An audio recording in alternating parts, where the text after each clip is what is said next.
Okay, right. I need to compose myself now. Okay, take your This is, time. I don't know about you, right? But do you still get butterflies before you start a stream? I do. I do. It's always like a kind of you get used to it, but it's still like for streaming, like I gotta like hype myself up before Hmm. getting started, or I'll Mm, have like I have like a ritual where I do like little voice warm ups, so that kind of helps to just feel like okay, I'm prepared. I can go now. yeah, yeah. Do you know what I I do? kind of use like the same things that I would use to prepare for a voice acting role, but even though it's just because it gives me the feeling that I'm okay, I did something to prepare, so now I'm good to Yeah, go. Like, yeah, yeah. I do a lot of talking to people on camera and stuff at work. So generally, if I've got a recording for a podcast, I try and have as many meetings in the day, oh, which I know is a it gets you strange. warmed up. I can Yeah, kind of I get see. used to the idea of it. Yeah, yeah. Right. I still get nervous for when I do interviews or stuff. Hmm. I feel like with you, I feel very comfortable because I've already met you, and Yep. I just feel like we had like a comfortable vibe. Yes. Yes. But Absolutely. often, like I feel like when you go like into like a formal interview, you feel like you're sort of like like letting go of your own narrative. Like they can think they'll always. I feel like they'll have a story in their mind that they want to tell. So it's like Yeah. almost as if you're not having a real conversation in a way. Yeah. You're just waiting for the light in their eyes to turn on when you say the thing that they were hoping you'd say. Yeah, yeah, Yeah. right. Yeah. Yeah. Yeah. Yeah. Yeah. I get Yeah. it. Just quick one. I know you said before that you don't like the constantly being asked about quiet. Mm. I might accidentally ask one or two things just That's because totally fine. I It no, like it, it I want to be respectful because of the fact that like you've got so much more to who you are than quiet. But yeah, it's just that there's a couple of things that have I interested me. usually nowadays give that as a disclaimer because a lot of times I just get asked the same questions over and over again, and it's kind of sort of like the superficial conversation of like people always want. I feel like they want to get some kind of quote out of me of what I think about her outfit. Like it's always about Oh her yes, appearance. yeah, yeah, yeah, yeah. But And I think like it's nice to touch on the topic of actually like I'm always being asked that, and it's kind of it takes away from the performance side of of course, things like yeah. her story and And that's the whole thing with like that's probably the angle that mm, they want some controversial like yeah, see Stephanie agrees that the outfit was this or it was that. Yeah, I get it. yeah. Like a year and a half ago, I had this bad experience where I was approached like they because I had just released my album, and it was Hmm. like okay, let's have a talk about your album, and you have like an hour talk speaking about music. And then, like in the end, the article will have like the headline, um, "Quiet actress speaks out about controversy about I don't know whatever." Yeah, But it's yeah, kind of like this clickbaity stuff that I'm kind of yeah. yeah.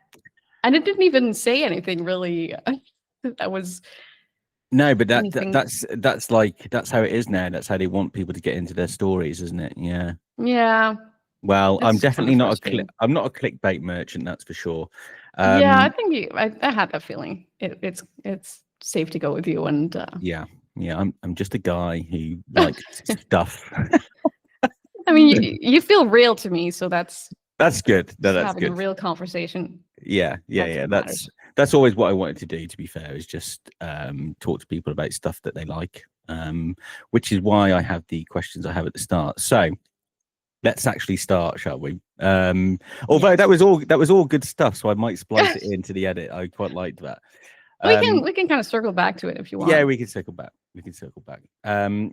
Hello, Stephanie, and thank you for joining my Hello. podcast. How are you? Thank you so much. I'm doing great. Thank you. How are you? I'm absolutely marvelous. And again, we're in this weird scenario, like I am with all my guests, where we have to pretend that we haven't just been speaking for 10 minutes. Sorry. Yeah, there you go. That's the only look anyone gets behind the scenes of the Human Can Open the podcast.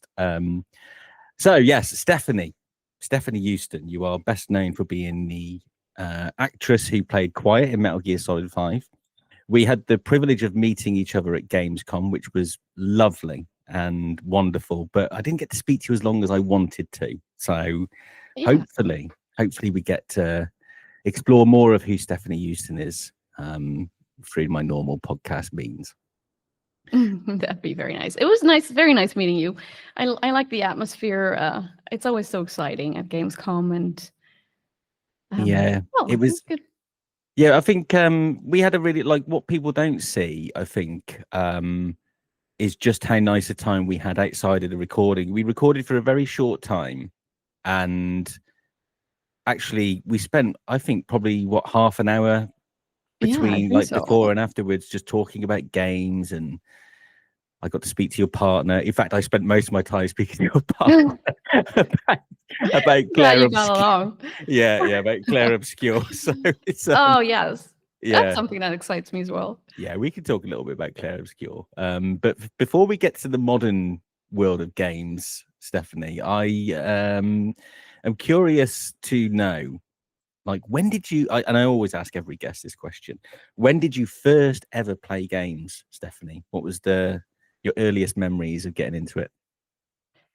Actually, I don't even have any earliest memories of first getting into games because it's all I remember. And my dad I think I vaguely remember my dad had a Nintendo Entertainment System with Mario Brothers and Duck Hunt, like it was paired in one one cassette. And I was playing that ever since I can remember. So I was like 4 years old maybe when I started. Okay. Yeah.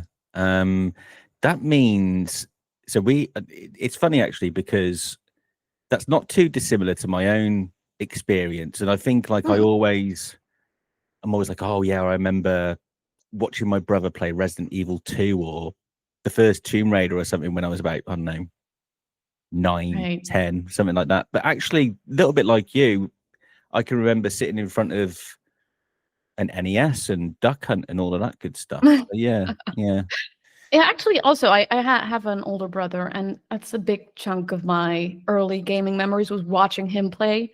And on PC, he was playing Doom, and it was very scary to watch. I remember that. Yeah.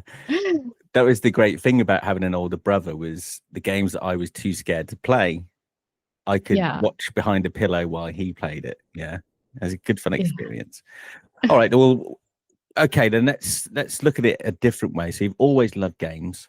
What was the first console that you had that was yours then? Obviously, if you're like older brothers and always around games, there must have been a time where it was mostly shared among my so I have a brother and sister, and we did get the SNES at one point, and it was a shared gift, so we all had to share it. And so yeah, I kind of grew up with just sharing those, and we had like the big gray Game Boy that I spent a lot of time on. And I think my first, well, when I was a teenager, from all my savings, I bought my own PS2. That was my first big, my own console, all for myself.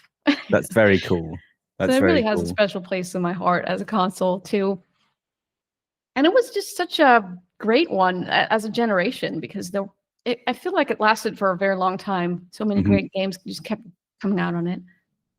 Yeah, I think it was the longest generation that we've had, something like 10 years or something crazy. But yeah, the PS2 was magical for me. Was there a particular game that drew you to the PS2? Because I mean, there are two games in particular which spring to mind for me, which were really important on that console. It's Final Fantasy X and Metal Gear Solid 2. But what were yours?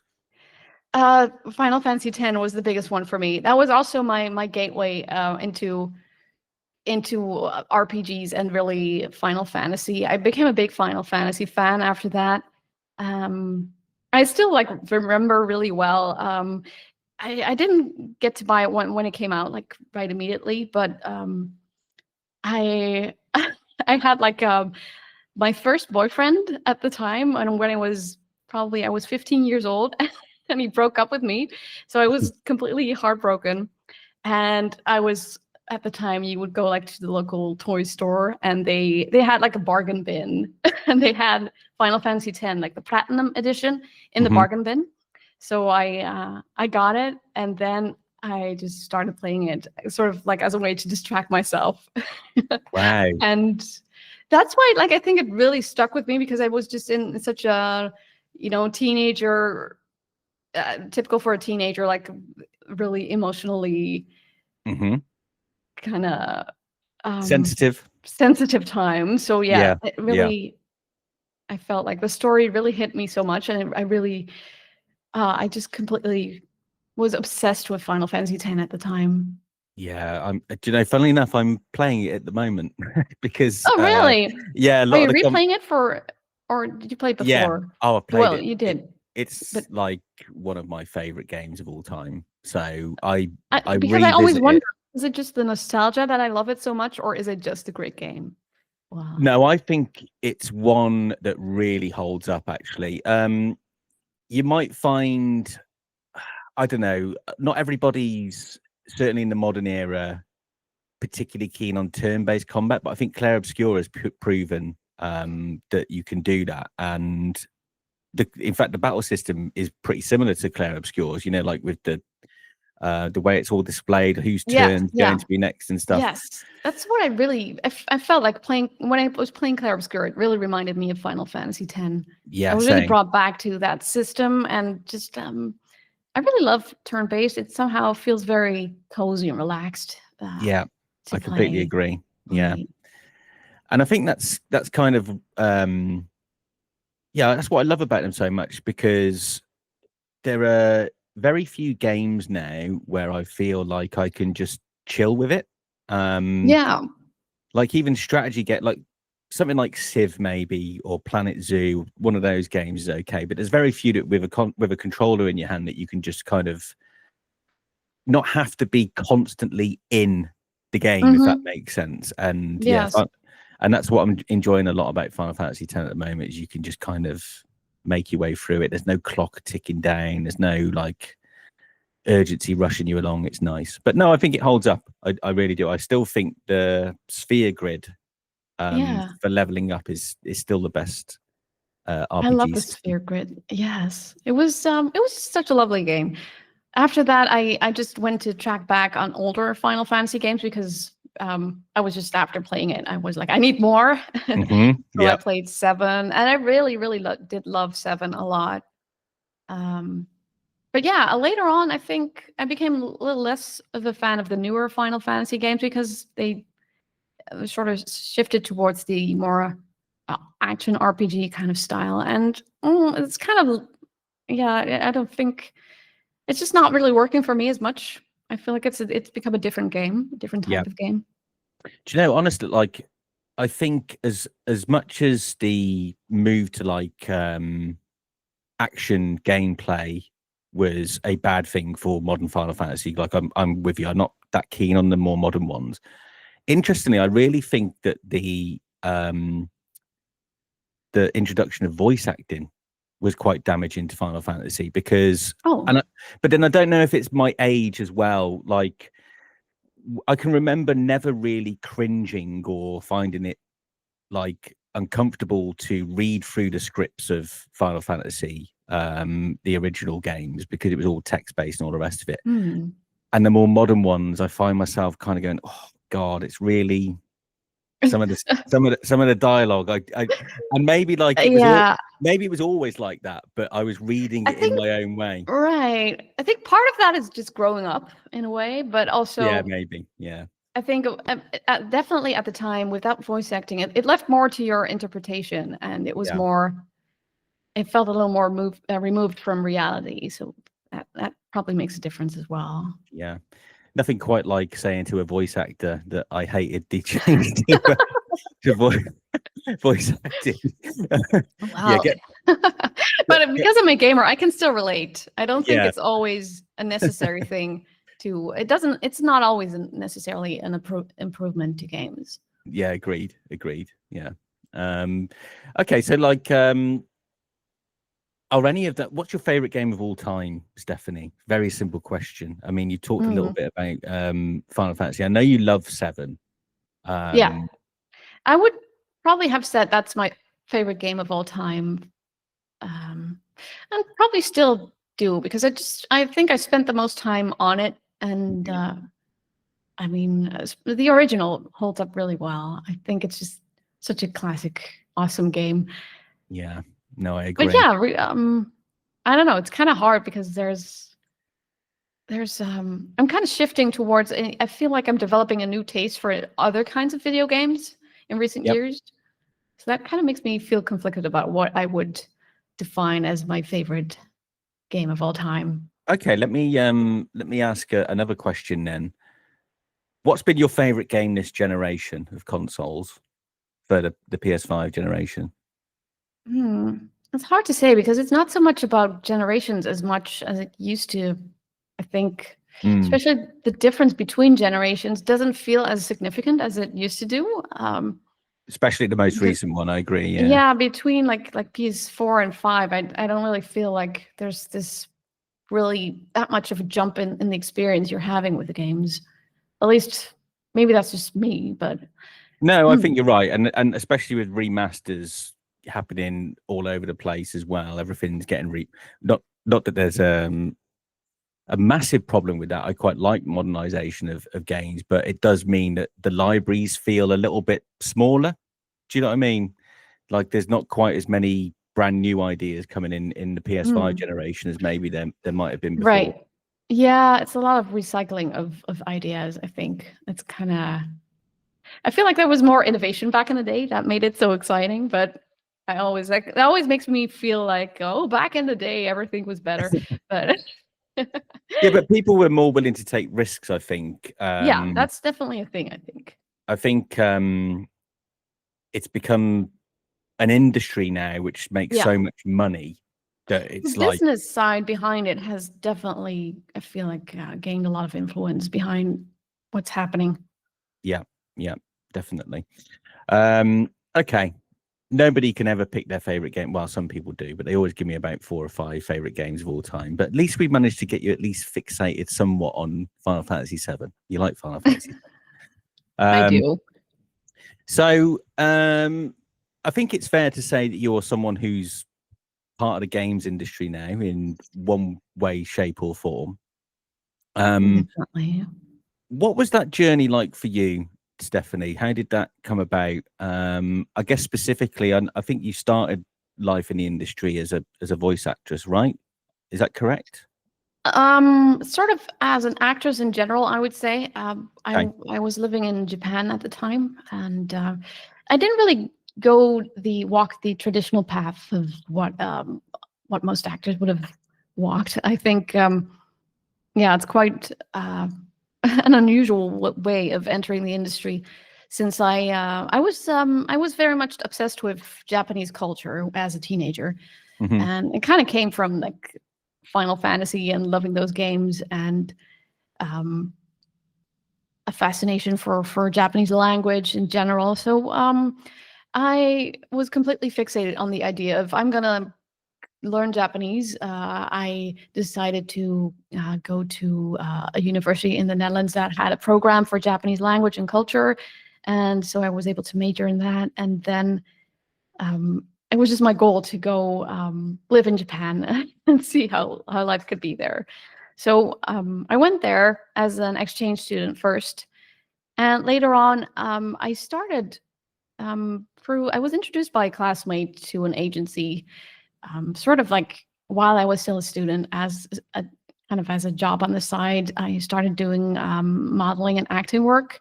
I really had to get my acting experience through the work that I was able to get through auditions, and then one thing after the other, I entered a Japanese theater company, and I was able to really gain a lot of experience there on stage. And yeah, so I was basically auditioning for a lot of roles. I got roles like in commercials, and So I was living like my dream life in Japan. I was having an amazing time, and well, I just auditioning a lot. And then one day I got an audition for a new video game, and it was not said to me what kind of game it was or anything. It was a very secret project. So, but it was at Konami, so I did get like an immediate feeling that this could be something big. That must have been so exciting for you, like knowing now how much you were in love with games. Yes, it was so unexpected as well. I just this was a different time when you had voice actors in games, but it wasn't really like a big job at the time. I feel like it was kind of so I didn't really know much about the world of motion capture, since it was already, motion capture was a thing. This was back in 2012 or 2012, I think, when I first auditioned. And so I basically auditioned for that motion capture part, and also got a follow-up audition for a 3D scan that they wanted to 3D scan people to put in the game. And that was completely new. That was just unheard of. So it was very mysterious as well. Like, what is this gonna look like? Are they just like using parts of people? Are they putting people in the game? I didn't really know, but I was just excited to try and see if I could find my way in. Yeah. So at what point did you find out that it was Metal Gear Solid 5? Actually, after the audition, I started really thinking of it was mostly because of the scene I got to audition for, because I was handed like a script at the audition, so I had like in the waiting room at like very limited time to prepare. But it was like infiltrating a base kind of situation, and it was for the role of an assassin. And so also I felt like I met Kojima at the audition, but at the time I didn't really know who he was yet. That's so funny. Yeah. So, but this whole aura of everything going on, like the people surrounding him, gave me like, you just like you could just see like it was like a very significant, famous person. At least he was being treated that way. So I went home after the audition, and I just kind of started Googling like, okay, what these themes and I don't know, famous Japanese game director, and like you could like, well, within the 5 minutes, the first guy I connected the dots. Yeah. So that's kind of how I found out by myself, like, oh, this has to be a Metal Gear Solid game. Yeah. So it's really funny how that went, but yeah. And then I remember, like, I had friends in college who were huge Metal Gear fans. So obviously, I talked to them later on. And I was like, okay, like this has to be it. But it wasn't confirmed until I actually got started on the role. And how? Sorry, I promised. We talked earlier that I wasn't going to labor on the quiet. And no, I don't mind at all. But now I can't help myself, because the story you're telling is really intriguing. So, when, like, were you a big Metal Gear Solid fan? Did you play it much as a kid? Like, no. So actually, no. I have to admit, I really wasn't. It was just unfamiliar territory to me. I never got really. It never appeared on my radar for some reason, even how big it was, and I was a gamer, but I was kind of limited on like the games that I played, like the Final Fantasy games. I was just like so laser focused on those, and I spent all my time like being a completionist and all. And so yeah, it wasn't really on my radar. But as soon as I got involved, and I kind of like went into this rabbit hole of researching on the internet how big of a franchise it is, and just seeing I got obviously super intrigued, and I started just going through the entire series. I picked up Metal Gear Solid 1 right after I got involved, and just started playing through the games one by one. And I really loved them, and I felt it was a really magical time, like feeling like really like real time being involved in a new project and also finding out like about a whole legacy behind it. That's such a crazy way to get into Metal Gear Solid. I bet nobody has got a good story as you on how they got into the Metal Gear Solid series. That's pretty amazing. Okay, so like, what was he like to work with? I think is the obvious question I should ask here. Everybody talks about Kojima as this genius, visionary, and he's obviously, arguably, he's probably the most famous person in video games. I would say. So did he live up to expectations, or maybe what expectations other people might have? And yeah, what was he like to work with? Well, you could tell he's very much a visionary creator. Then that he has, it was kind of it was just a very interesting experience to see. Like you can kind of tell, like someone has this huge idea of what everything's going to look like, but you kind of have to. It's like a puzzle. As an outsider, you have to really figure out what it is he's seeing, because once you like entering the project, it's kind of hard to visualize like what it is that he's trying to tell. And Yeah. Also he doesn't really involve actors as much in because all the other motion capture actors, they had tons of questions. They were like, I don't understand why is my character like this? What is the history behind this and this and this? And so it's a lot of in the beginning you feel like really left in the dark. And I think that really helped me there, that I was just like, I'm just gonna play all the games. So Yeah, I feel like that gave me a big understanding, and what sort of gradually gave me an idea of what it was supposed to be. Like I feel like that was definitely an advantage as opposed to not being a gamer and just kind of being left in the dark. Yeah, I mean, you touched on a point where, which I think is quite funny actually. I feel how you felt as an actress playing his games anyway. I can see that he's got a vision, but quite often, especially with things like Death Stranding and some of the Metal Gear Solid stuff, it is still confusing in its final product. I think some of the ideas and vision that he has is amazing, but I am often left asking questions about it, even after it's been through the whole process. So it's interesting that that was your experience, and I suppose he's just to touch on your point about his involvement with actors, I bet he's way more involved now. He seems to really relish that now. And it seems to be a bit of a staple of what he does.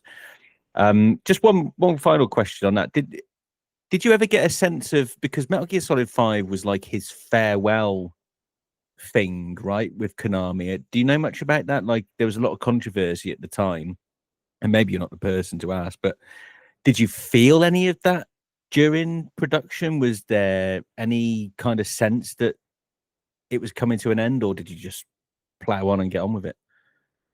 Well, I don't know. It's kind of hard to. I feel like there was a sense that there could have been more, or should have been more, to like feel like it kind of felt like it kind of ended a little abruptly, things, but yeah. I don't know. Like as an actor, you're kind of on the outside, and you really don't know. Yeah, fair enough. No big IGN scoop here today, folks, on a 15-year-old. Is it 15? No, was it the 10-year anniversary? It's 10 years old. Yeah, 10 years old. Yeah. It was 2015 it was released, yeah. So, right. That's right, yes. That's where I'm getting confused. Not trying to add 5 years on to any of us there, Stefanie. Please, no. Okay, I got very sidetracked there by the quiet stuff. Sorry. No worries. It's definitely interesting to talk about, and it's.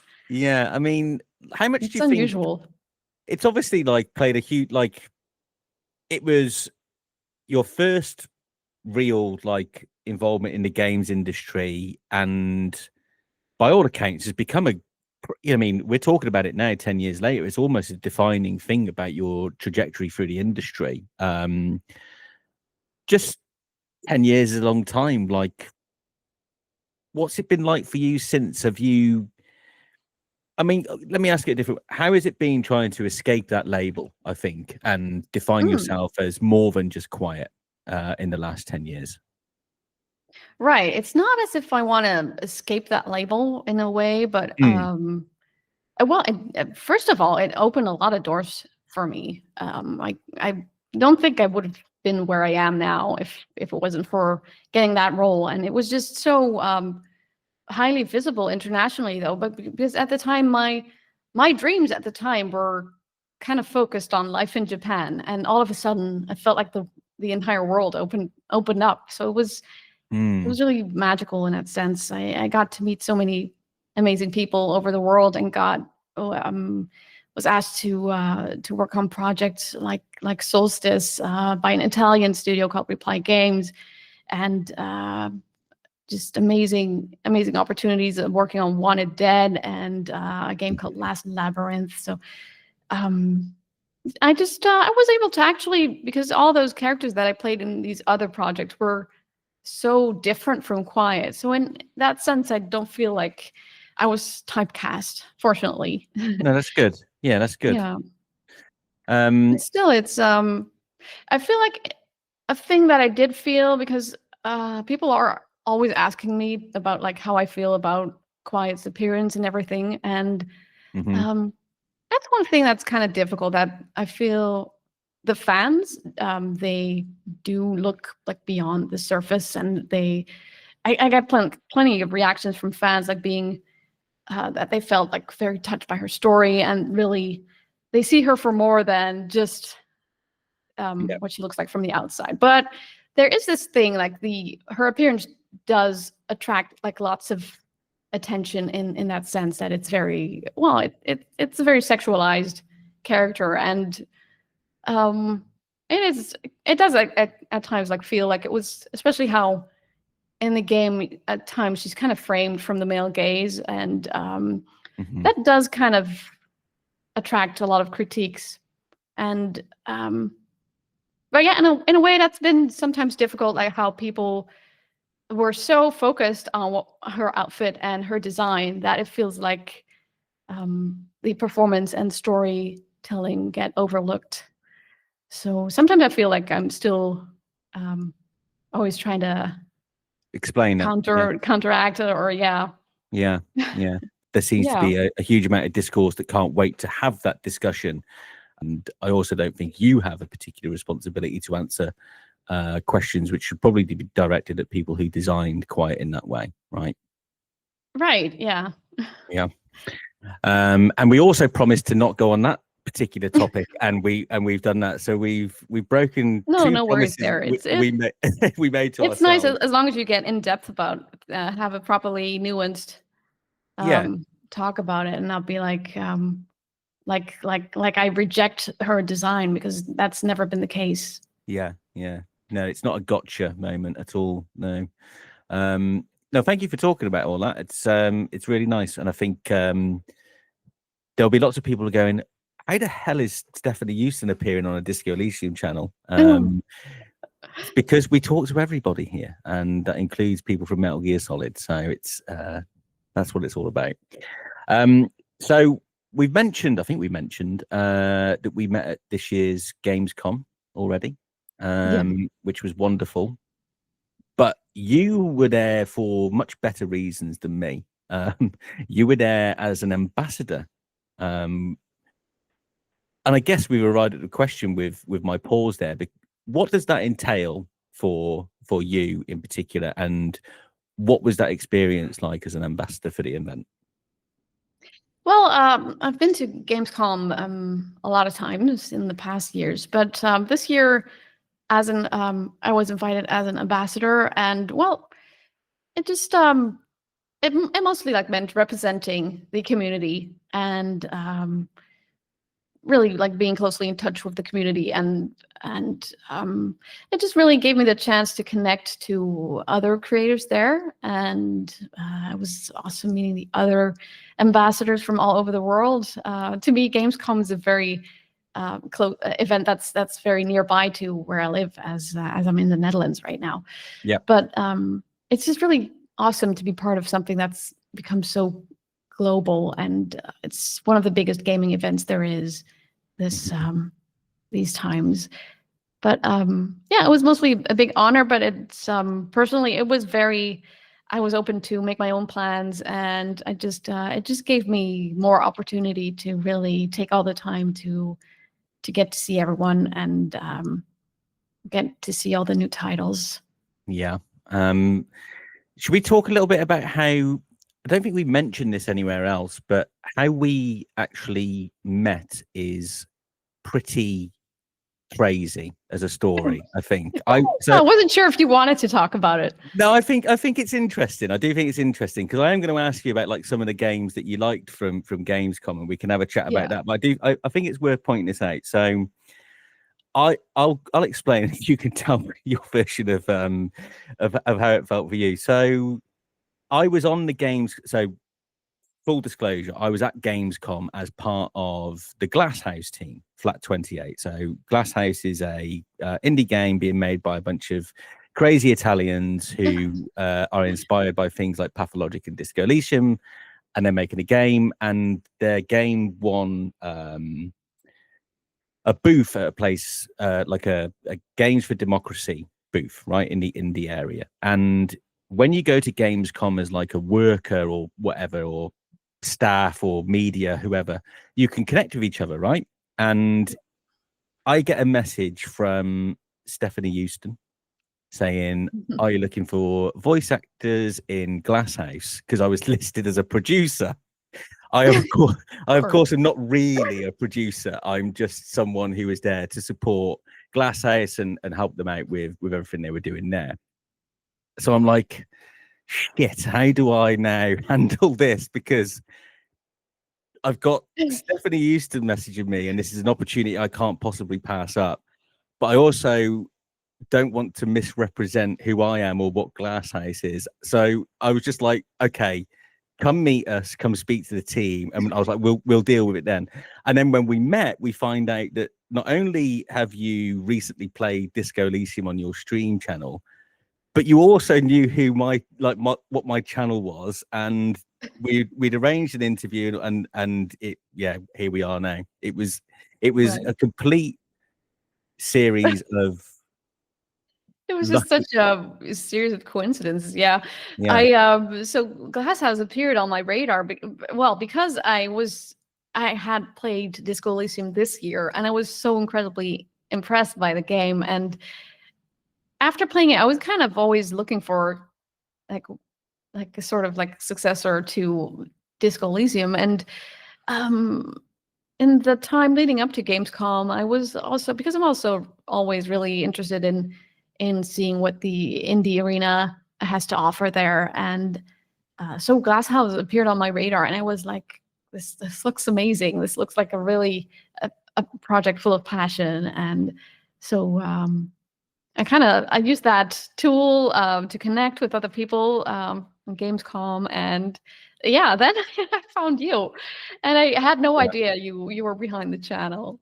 Yeah, very, very strange. It was just bizarre, but I'm glad it happened, and that's the beauty of Gamescom and the universe making sure things happen in a certain way. So thank you, universe.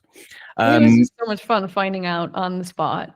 Yeah, I mean, I feel like I bigged the story up, because for you and I, it was a very funny, enjoyable and exciting experience. Maybe like you had to be there, but I don't care. It was worth retelling. I loved it. It was great. Yeah. So yeah, I mean, you talked a little bit about your excitement for the stuff that gets shown in indies, and there were some cool games shown across all of Gamescom. Was there any in particular that you came away excited to play in the future, Stefanie?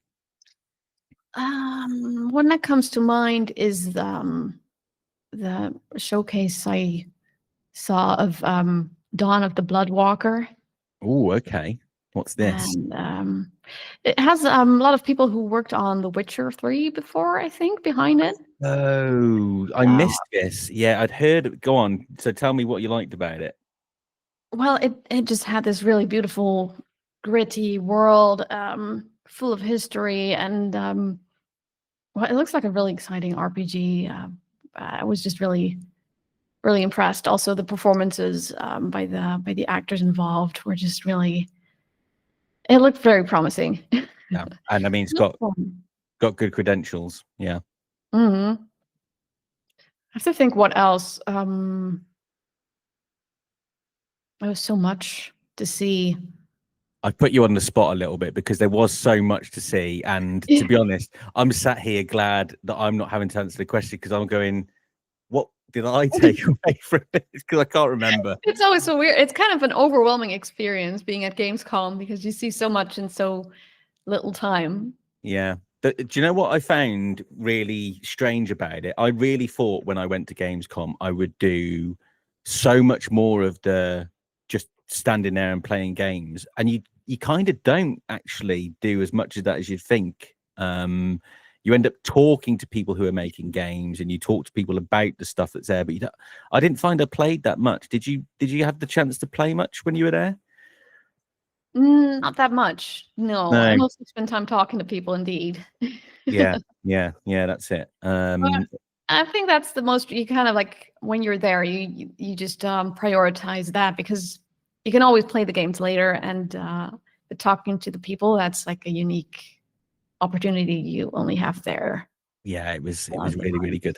And everyone I met at that event was an amazing human being. It was really, really cool. Okay, so you have a regular stream on Twitch. You have a pretty good following actually as well, Stefanie. And I've had the pleasure of enjoying some of your Metal Gear Solid Delta. Yeah, I saw you tune in. Yeah, and I was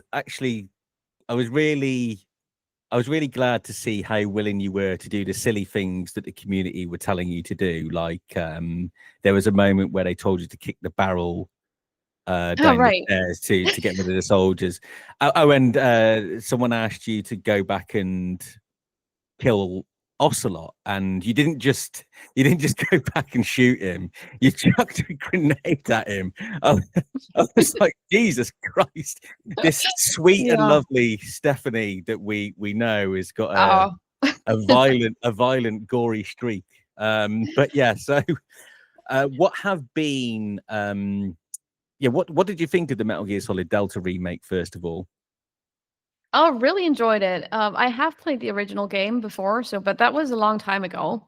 So it was really nice revisiting the game. And I think it's a really good remake in the sense that it was a great game on its own, and it probably still holds up. But as a way to experience Metal Gear Solid 3 in 2025, I think is probably one of the best ways to do it because it's just quality of life upgrades, and it looks amazing. It plays very smoothly.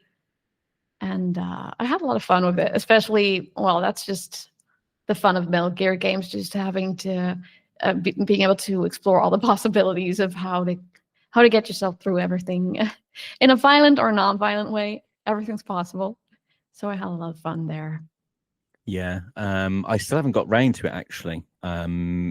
Mostly I'm really bad at the moment for jumping around games, but I did like the look of it. I thought it was like you said, I think there's like a magic sauce to doing remakes now, which I think Capcom kind of nailed with the Resident Evil games, where you try and maintain as much of the feeling of playing that game for the first time back in the 90s or whatever, without having all of the jank and crappy graphics that come with it. Yeah, because that's all the stuff you forget about. Like you remember these great games, but if you go back to them today, you can kind of it can be frustrating because you're just used to the standards of today. Yeah.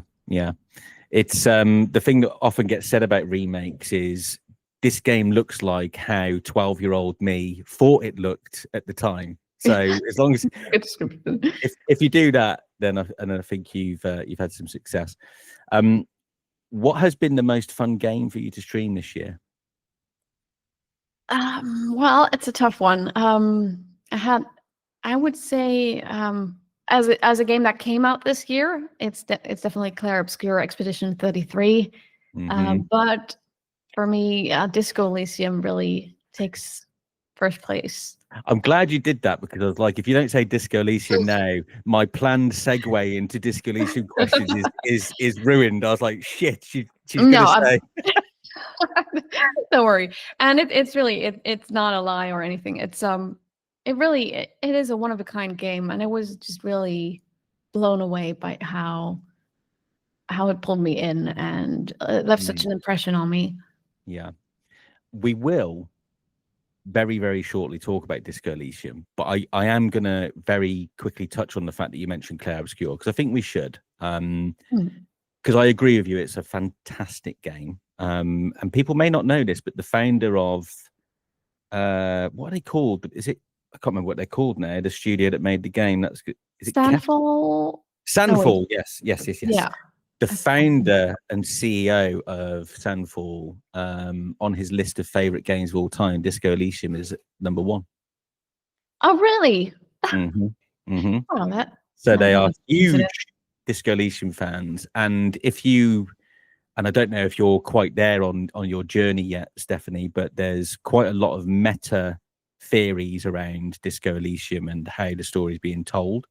And that's kind of how your channel got on my radar on oh, really? The YouTube algorithm, kind of, because I was really looking into the meaning behind things in Disco Elysium and theories. I really love that kind of content and really exploring theories because there's so many questions left unanswered in a good way. That it keeps you intrigued. Well, I highly recommend the interview with Argo Tulik if you haven't already seen it, because he talks, I think it's like 9 hours. No, it's shorter than that. 6.5 hours in 3 parts, where he goes through detail on how it started in Estonia right through to all of the secrets and fan theories. But yes, like one of the so spoilers for Clair Obscur, but there are some similarities between the whole world is in a painting and all of that stuff that came up at the end. Not that I can remember the detail, but that is kind of similar to some of the meta that is part of Disco Elysium. And I thought it was interesting that you had those 2 links, the CEO, founder guy, and some of the storytelling elements. So there we go. Wow.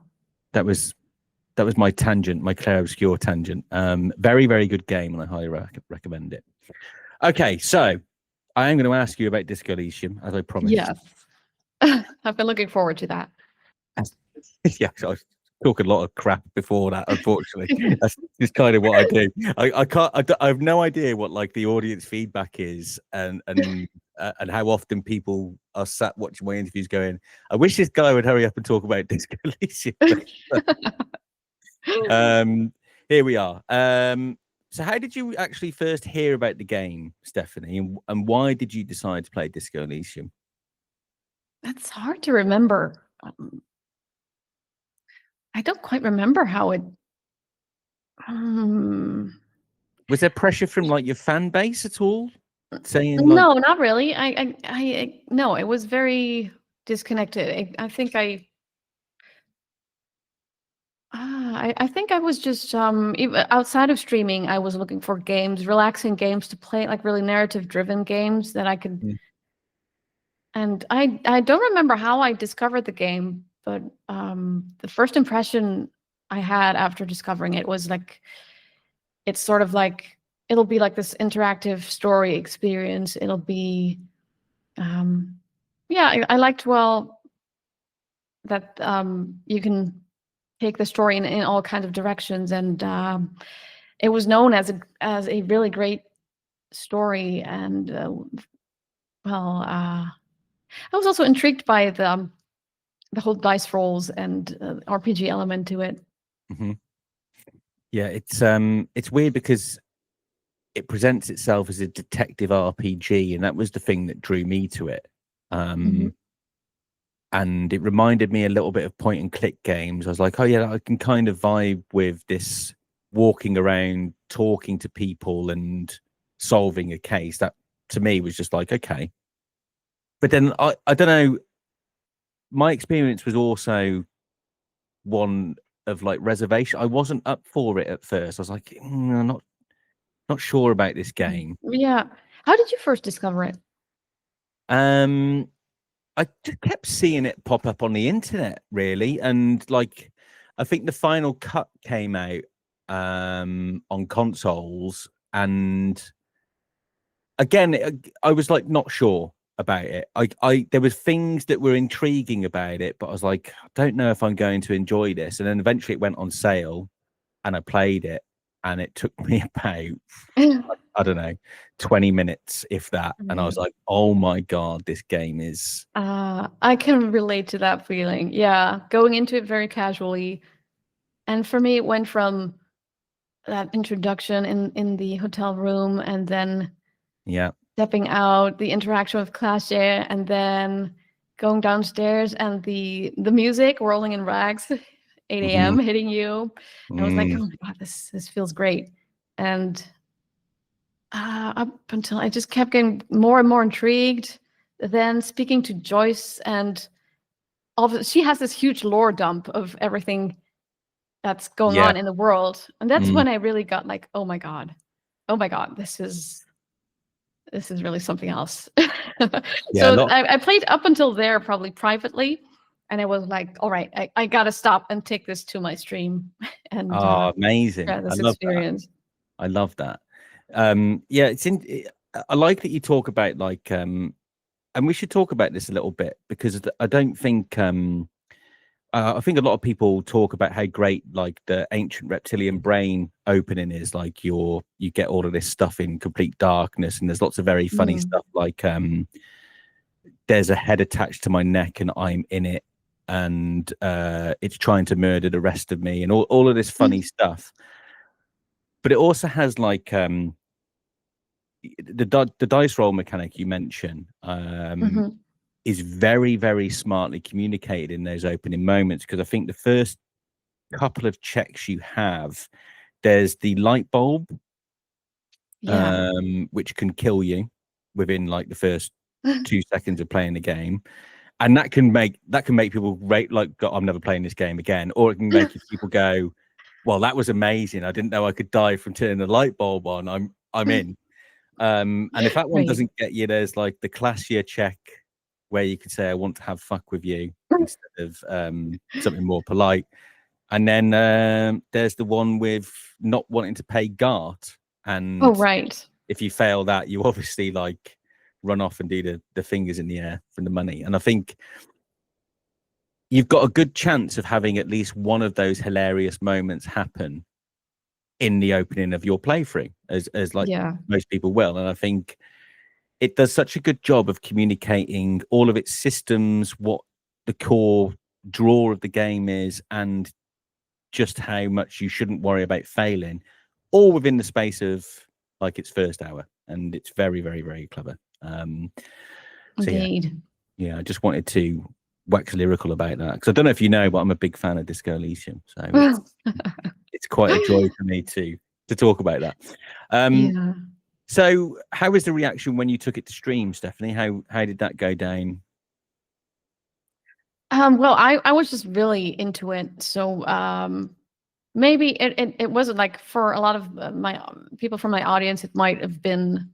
I've got like mixed reactions. There were people who were like, "This is not my cup of tea. I'm tuning in a different time."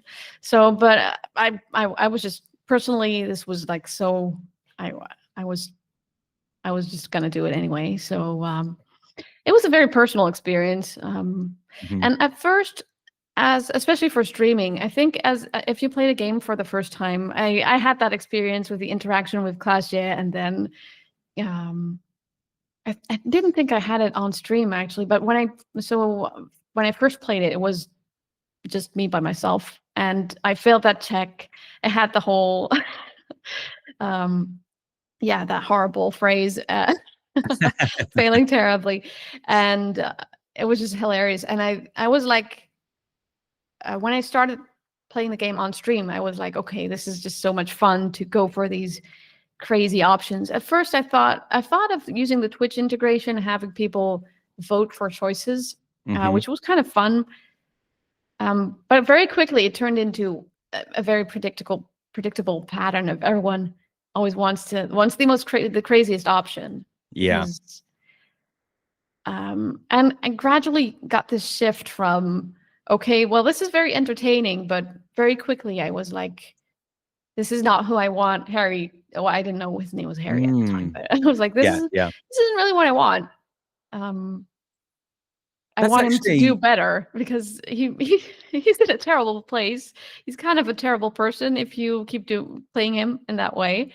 And I felt like I wanted to help him get on the right path, even though he's a very flawed person. I really like that. Yeah. It's really fascinating that you talk about that that draw to make Harry your own, or the Harry that you want, because I think Disco Elysium, so I'm not really someone who role plays when I play a game. Really, I'm quite happy for, like, if I play Baldur's Gate and I pick a druid, I might be a little bit more in tune to nature, but really I'll just kind of go with the flow, and I don't really feel like I'm ever impressing myself, because I can't relate to being a druid, right? But I can relate to Harry, because everything is so human. And it was the first time that I'd felt like I was really invested in who this person was going to be and the path that they were going to carve out. And I really liked that you felt that same draw, and you were like, no, I'm not having all of this craziness going on. I want Harry to get better. It's nice, isn't it? I don't think there's anything like that anywhere in games. Yeah. That was really something special to me. I've never seen that. And just so the game is so unafraid to have him be terrible. Yeah. But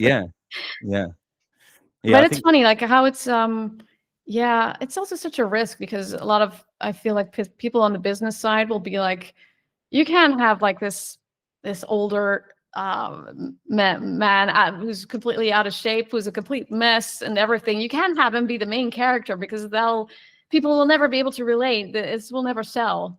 But somehow he's so relatable, even though even as a woman,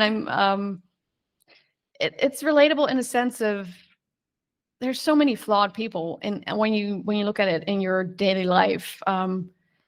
I can relate to Clash in a sense that there are men who will have like drunk men in a bar who will approach you like Harry did too. I mean, it's like an experience a lot of women actually have.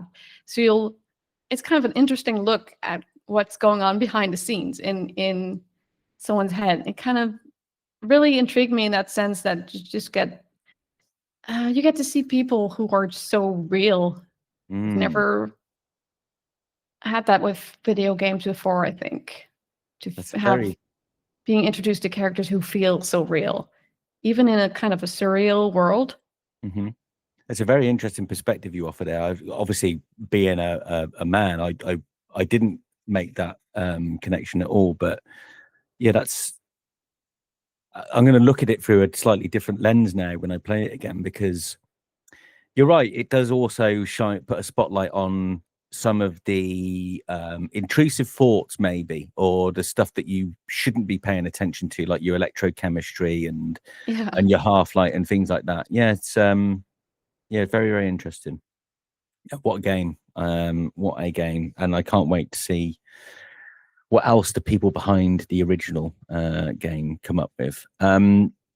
Okay, big question now, and I spoiler alert, I know the answer, but which character is your favorite, and who did you resonate most with? Well, it's Kim Kitsuragi, not surprisingly. Okay, what do you love so much about Kim Kitsuragi, Stefanie? He feels like he's the reasonable person in the room who's with you all the time. He's so relatable in the sense that well, he's the voice of reason all the time, and it just makes you trust him. You'll feel like I felt like he would help Harry get on the right path. Mm-hmm. And well, if you look into it more deeply, he's not completely, he's it's not like he's not flawed at all, because he's kind of in a sense apolitical, in a way that he feels like, well, he's, when it comes to the political side of the game, he's kind of, I guess he would belong to the moralist side of things. Yeah. But in a sense, it kind of feels like he's kind of just shielding himself from whatever is going on in the world. And yeah, but still, he felt the most relatable. I felt it was really funny, like how it influenced my perception of, for instance, being introduced to talking to the cryptozoologist's wife, and just Kim's like this is a complete waste of our time, and he's just not believing any of it, and it really makes you feel like this talk is complete nonsense. And it was just completely, the game just does such a great job of just letting you fully believe that it is, you feel like the world is actually, especially in the beginning of the game, like it feels like it's very close to our world, and just gradually you learn about these elements, the ways in which it's different, and supernatural phenomena going on. I think you touched on something really interesting that people haven't really spoke too much about with Kim, and it is exactly that. Like, and again, I haven't really thought about this, but yeah, it is. It does a very good job of making you feel like you're in the real world, and I really liked what you touched on there, that gradually over time, you as the player and you as an extension of Harry, or Harry as an extension of you, you're like, no, there is too many signs here, Kim Kitsuragi, that there's some weird stuff in Martinez, and you are constantly trying to be like too much the voice of reason, like, be adventurous, Kim. Join me in like what is obviously absurd. And yeah, I think by design, he continuously is like trying to ground you and be like, no, this is nonsense. There's no such thing as ghosts. There's no such thing as cryptids. Like, we've got a case to solve. Let's get on with it. Which I think is really cool. It's one of the greatest journeys the game takes you on, I think. Just that entire arc of finally, only in the end, Kim finally confirms to you, like, I see it too. That's just such a beautiful moment. Wow, that was my next question, and you're very good at this, Stefanie, because what's your favorite moment in Disco Elysium is my next question. Would it be that one? I think that was the most. I felt like that was the most emotionally touching moment to me, to actually, because just gradually you starting to doubt Harry in a way, like he's doubting his sanity, and you do as well as the player, and just finally having that one thing and it being a huge thing, the phasmid being real and Kim seeing it too, and I had such an amazing sense of accomplishment being able to have Kim take that picture as well. Yes. It was just so beautiful. Yeah. It was the perfect ending to me. I felt like that really felt like closure to me. Did you get emotional during that part? Was there a tear in the eye? No tears? Almost. Yeah.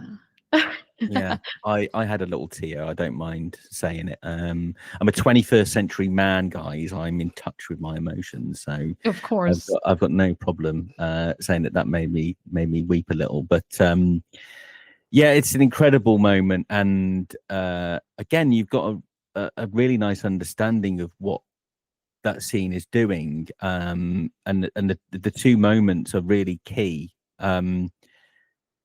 The one where because Harry himself, like, doubt is the correct term, I think. The whole time you're really just not sure how insane Harry is or how reasonable Kim's being, because the whole time there's this balance as you move through the world and experience things and have those conversations where you kind of flip-flop between, okay, yeah, he's insane, and okay, yes, Kim is absolutely spot on and he's correct. And in that moment, there's the first bit of dialogue, which is Harry saying, I finally lost it. I finally got insane. So you have this moment at the end where Harry finally admits to you and himself that he has gone insane, like he must have done. And you're like, oh, okay, yeah, this is Harry, like, finally descended into madness. Yeah. And then straight away you get the I can see it too from Kim, and you're like, oh my fucking god, Kim, Yeah. I trust you forever. Harry, you're not nuts. Like, we're here and it's magical. Yeah. And I think it's also followed by that moment of detective arriving on the scene. Oh, I'm And so it's glad just you such referenced a, I really, I had to think about it more, like even after I experienced it, it's kind of stuck with me, like, just because it's kind of not a very direct way of telling, but it's such a beautiful way of conveying that sense of how Harry is finding his purpose, his meaning in life, like reclaiming it and reclaiming his own identity. It's really beautiful. that is an amazing and beautiful way to describe it, and I'm not even going to add to it. That's honestly, you've hit the nail on the head. I'm so glad you brought up detective arriving on the scene, because, and yeah, beautifully described. That's Really touching. Yeah, it's such a beautiful moment. yeah. I want Would to play really Disco highlight. Elysium. I want to play Disco Elysium now, just just for that. Okay, amazing. How, like, did you? How did you find the experience of getting used to things like the skill system and the fort cabinet? Because I don't know how much experience you had with CRPGs before then, but they are certainly unique even to that genre. What was your experience dealing with that? I haven't really had much experience with CRPG games. I'm currently playing Baldur's Gate 3, but Mhm. I hadn't played it when I played Disco Elysium. But I just thought that was one of the biggest interests to me, just having these personalities inside of your head, and sometimes even contradicting each other, having their own perspectives. It's one of the most fun things about the game. Mm, yeah. Was And there a particular skill you'd have as your favorite? so I played the sensitive archetype, and I really loved empathy because I felt like it gave me, I don't know, I just thought it was a really beautiful touch to, but also really funny. It's kind of confronting in a way how if your empathy skill is too high, you sometimes even get moral damage actually from just listening to someone's story. Yeah. And it's really, yeah, that was just so beautiful how these mechanics are intertwined with the storytelling. Yeah, I had a lot of fun with electrochemistry, of course. Yeah. Being the bad influence, it was just the greatest thing about the game, to be honest. Did you get Like, much I out of can't. Shivers? Oh yes, yes. Especially towards the end, it became Mm, so telling of the world, and yeah, I was kind of confused about Shivers at first. yeah. Kind of had to grow on me, and Yeah, it's I think it's one of those things, like you say, a lot of people go for either a high intellect build or a sensitive build, I think, first of all, whereas Shivers is tucked away in like the physical build. So not Mhm. everybody on their first playthrough gets like, so there's a moment if you walk out of the Whirling in Rags with a high enough Shivers at the start, you'll immediately get like a zoomed out Shivers check that just tells you all about everything around you. Like, you can ask it what's in the north, what's in the west. And I think Right, right.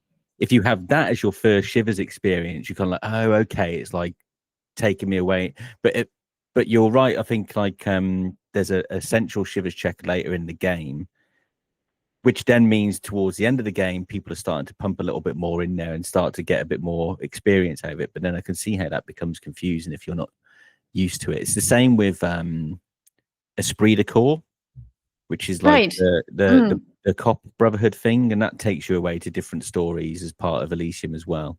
That was very interesting too. Yeah, that confused me at the start, but was Fun actually fact really... about Esprit de Corps: it's so the original tabletop games, which were set in Elysium, followed the story of Torsen and McLean. They are two officers from Precinct 41. So anytime you see a story from Esprit de Corps, you are seeing a story that they played out in the original tabletop days. Oh, really? Yeah. Oh, wow. There you go. Yeah, because I was confused about when is this taking place? Is this Yeah. right now? Is it? Yeah.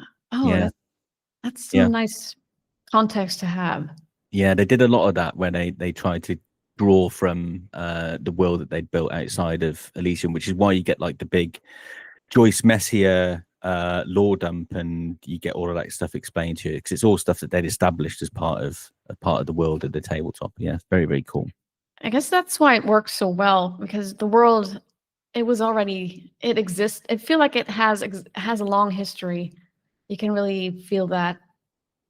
I guess that's very unusual. Like if you just go straight for the creation of a video game and you have to build up that world right from the get-go, and I don't know, it gives you less time to build such a complete and rich world like that. So yeah. Well, do you know what Disco Elysium means? Disco is Latin for I learn, and Elysium is the name of the world that they made. And Disco Elysium, as a title, was supposed to convey that this is the first introduction to their world. So it was I learn Elysium. So their intention was that this first game, you would learn all about their world, and then they would take it into new directions. Yeah. I love that, and it has double meaning to it too. I mean, yeah, the theme of disco in Of Harry's course. life. Disco's like in our world. Again, this is like a really clever way of making things relatable. Of course, like disco in our world is dead, right? And Harry is someone who is hanging on to lots of things from the past, including his taste in music. So it's kind of it's relevant in lots of ways. Yeah. As a musician, then, what did you think of the soundtrack, and did you have a particularly favorite piece from the OST? I absolutely love the soundtrack. Well, first of all, Rolling in Rags blew me away when I just entered the game, and but that was only the beginning. I think the soundtrack, it just fits the world of Elysium so beautifully. I felt like every piece of music was perfect for the setting and the scene you were in at that moment. It feels like a game that couldn't exist without its soundtrack, right? Right. Yeah. I was just stepping outside those horns of what is the track called again? Instrument of Surrender. Yes. Yeah. Everybody loves that. So iconic. Yeah. And it's something that I'll never forget. When I think like most players can remember the first time they step outside the Whirling in Rags, and they get that horn blaring through, snow falling. Yeah, beautiful. Okay, so as a voice actress in general, if you could play the role of any character in Disco Elysium, who would it be and why? Oh wow, that's a really hard one. Oh my, there's so many great characters. But I was completely amazed by how small the number of people in the cast of Disco Elysium actually is. I feel bad for not knowing the name of the actress, but the actress that did the voice for Joyce. Tegan Hitchens. Oh, yes.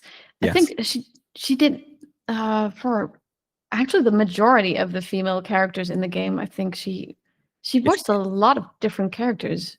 She did. It's quite a lot. And I was just so incredibly impressed to find out, because you really wouldn't be able to tell. I was so blown away by that's just such a talent for voice acting. I And will. I also believe she so convincingly portrays Joyce as an older, experienced woman, and she's actually much younger than the character, and that's something you don't really see very often in the voice acting world. It's very difficult to portray an older person because you don't have that life experience, you don't have that voice. It's easier. I feel like it's easier to go back to children or like childlike characters, younger characters. It's easier to adjust because you have that experience. But that's really, I was just blown away to learn that. Would you fancy the challenge of playing Joyce then? Does that appeal to the actress in you to the challenge definitely appeals to me. Yeah, I would love to do that, but I wouldn't think of being able to do that right immediately if you'd ask me. But oh no, I wasn't asking for an audition. Don't worry, Stefanie. I wouldn't put you on the spot there. But yeah, so Tegan Hitchens played Joyce Messier, Sylvie, Lena, the cryptozoologist's wife. Yeah. Also very different accents. Yeah. So she plays an old British lady and an old American lady, or at least the accents. Lillian, the Netpicker, DePaul, which is one of the Mercs, working class woman. So actually, her range is pretty crazy. It's huge. It's crazy. Like I'm so impressed. DePaul is like a really gruff Northern English woman. Lillian's like a West Country British person. Yeah, actually, I'm sat here now blown away myself that that is quite the impressive roster of voices to do. Absolutely. Mikey Goodman, who was the voice director, I think it's just worth mentioning because we're talking about people who did multiple roles, but Mikey Goodman did Horrific Necktie, The Beautiful Necktie, The Spinal Cord, The Ancient Reptilian Brain, The Limbic System, Bird's Nest Roy, Bloated Corpse of a Drunk, Don't Call Abigail, Rude, The Hangman, Kuno's Dad, some payphone voices, so Gerard and the writer, the Tear Drunk, some smaller voices like Strikebreaker and things like that. So yeah, quite the level of talent on display, has to be said. Yes. Yeah. Yes. Enviable talent, I must admit. But you still didn't tell me. Are you settling on Joyce Messier as the person you'd like to play, or is there someone else?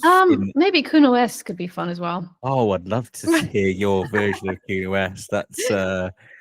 That's quite something. Yeah. How good's your Finnish? A lot of her slurs and swearing is right. Finnish. Yeah. No, Finnish is also like completely foreign to me. I think, that was interesting how those slurs got incorporated in. Yeah, I think she says something like "mulkapa," which is a Finnish insult, and obviously there's the horrible English ones that the two brats say. But yeah, there was some interesting Finnish ones that were chucked in there because I think Estonia and Finland are like right next to each other, right? And yeah, the language is similar or whatever. So. But that's one of the things that makes the world feel so rich too. All these, the variety of accents in the game. Really, I don't know how that is for a global audience, but for me, as a Dutch person, it also felt like the world felt very relatable because of that. Like I feel like you could kind of see, like in Europe, things maybe in a far future of things blending together and. Yeah, I couldn't. Well, it's sort of like a dark vision of the future. Yeah, well, no, but I mean, I know where you're coming from. Like, as a European, it feels very much like a love letter to Europe in many ways. Like the way that the actual streets and everything are designed, the way that they captured like the scars of war, which pretty much every European country has. and just some of the cultural stuff that's referenced in there, like music, language, things like that. I think you make a good point. It does feel very European, almost like a homage to Europe in some ways. Okay, look, you've been an incredible guest, Stefanie, and I'm just going to ask you one more question, and that is, to someone who has never played Disco Elysium, how would you recommend it to that person? How would you pitch it? I love this. Is my favorite question to ask people because nobody knows how to do it. Yeah, I just feel like I'm not going to be able to do a proper job, because it's so easy to just like, I don't know, if you describe it as a detective RPG, it's a way to draw people in, but some people will be like, this is not what I expected. Yeah. But it's a detective RPG, but it's so much more than that. It's I don't know, it's a large part about the struggles of being a human. That's pretty good. I think. That's pretty good. I'm going to rescue you here from like feeling the immense pressure building up of finding the correct answer, and I'll let you have that one. Yeah, it's that's a good one. Okay. Yeah, I've thoroughly enjoyed speaking to you again, Stefanie. It's been nothing but a joy to have met you and get to know you a little bit. I hope the feeling is mutual in some ways. I hope Absolutely. that we can cross paths again in both of our creative endeavors. But finally, just for everybody watching, please just tell us where we can support you, where we can follow you, and where we can see you doing your thing. Well, you can find me on Twitch. My account is Stefanie Joosten, so you can just find me there. Easy peasy. I'm live 2 times a week, Mondays and Thursdays usually, and I'm on Instagram. I don't post very often, but yeah, it's still a thing. And I'll be next month, in November 1st, I'll be performing at Metal Gear in concert at the Royal Albert Hall in London. So you can also come find me there if you have the chance. That is amazing and cool. Yes. Okay. Yes, everybody make sure to do that. Keep an eye out for anything else with Stefanie's name on it in the future. And yeah, make sure to subscribe to all of our channels and help us feel good about ourselves in our creative pursuits. All right. Thank you for your time, Stefanie. And I will speak to you again This was so soon. much fun. Thank you you so much.